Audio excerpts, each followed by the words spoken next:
खुलेआम जो है बर्तन और चटाई बांटने का काम कर रहे हैं।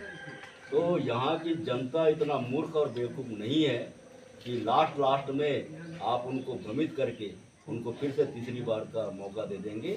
यही यहाँ की मूल समस्या और मूल मुद्दा है। और मैं मक्का प्रोसेसिंग प्लांट के माध्यम से कोंडागांव जिले के 45,000 किसानों के ज़िंदगी में एक नई खुशहाली लाने का प्रयास कर रहा था।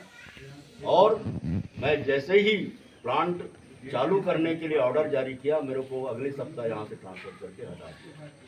और हटाने के बाद ये भी कहा गया कि दोबारा बस्तर में घुसने ही नहीं पाएगा ये टेकाम बोलते। तो मैं नौकरी से इस्तीफा दे करके अपने बस्तर वासियों को पूछा। किन किन मुद्दों को क्षेत्र में लेकर जाएंगे? मुद्दे बहुत स्पष्ट हैं। एक तो 10 सालों की एंटी इनकम्बेंसी है जो संतराम जी के लिए बहुत नुकसानदायक दिखाई दे रहा है। दूसरा है बहुत छोटी छोटी बातें हैं। हम किसानों के ग्रुप बनाना चाहते हैं, उनके ग्रुप के माध्यम से उनको मॉडर्न एग्रीकल्चर के लाइन में ले जाना चाहते हैं, जिससे उनको ज़्यादा से ज़्यादा आर्थिक लाभ हो सकेगा। दूसरा, आज भी कई ऐसे क्षेत्र हैं जहां पर पूरे 12 महीना लोग आना जाना नहीं कर पाते हैं। उन सारे स्थानों पर पुल पुलिया का निर्माण करना, विद्युत की व्यवस्था करना, पेयजल की व्यवस्था सुनिश्चित करना। और भूपेश बघेल सरकार ने जो प्रधानमंत्री आवास योजना को यहाँ पर ठंडे बस्ते में डाल दिया है, जिसके कारण 1 लाख से ज़्यादा लोग हमारे कोंडागांव जिले में पक्का मकान से वंचित हो गए हैं।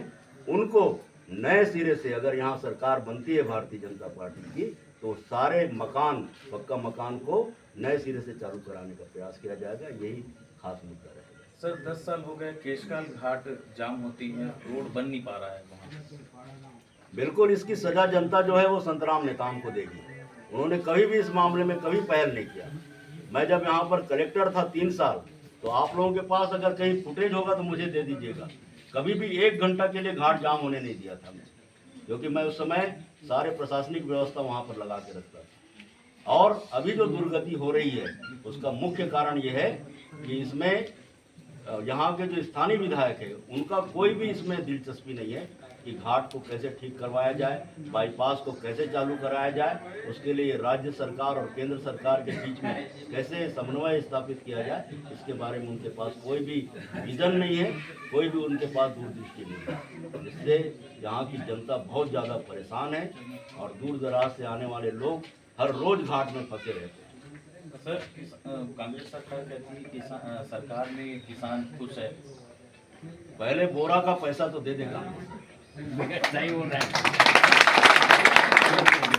जो धान खरीदी के लिए किसानों से बोरा मंगवाया, जिसका 50 रुपया या 35 रुपया देने की बात हुई थी, उसको तक के लिए वापस नहीं किया। किसान को 25,000 से ज़्यादा की अगर ज़रूरत है तो उसको कभी भी एक साथ पैसा नहीं मिलता।